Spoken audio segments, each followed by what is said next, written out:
Hello, Assalamualaikum. Hai, nama saya Amin, sebagai founder kepada Hosting Malaya. Video kali ni saya nak kongsikan cara untuk kita create bot dan kita dapatkan dia punya token untuk kita gunakan pada apa-apa aplikasi atau sebagainya lah, untuk kita gunakan bot Telegram. So pertama sekali kita nak create dulu bot. So anda boleh buka Telegram anda, pergi search at bot father ni, pergi boleh chat dia, kemudian kita boleh start dan try lah. Macam contoh sini saya dah ada beberapa bot, tapi kita akan tunjukkan cara untuk create new bot. So kita slash new bot. So dia akan minta kita nama bot tu. Contoh kita letak nama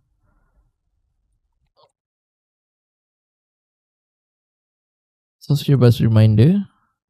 So dia akan minta kita nama dia punya username lah. So kita boleh letak apa je, dia dah bagi contoh kat situ. So contoh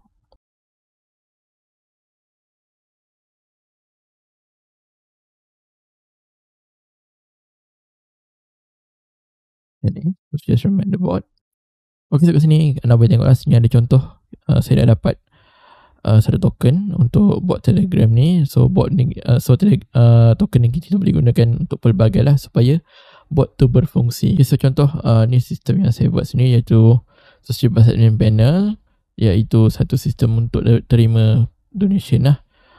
Dan dia akan automation, akan dapat terus di-claim di dalam game dengan cepat dan pantas, dan admin akan dapat notification melalui Telegram. So kita nak buat bot Telegram tu, so apa yang perlukan kita ialah token ni dan juga ID pada akaun yang kita nak hantar. Sebagai contoh kat sini, saya nak message sebut dihantar kepada saya. So saya just pergi kepada add user info bot dan klik saja start.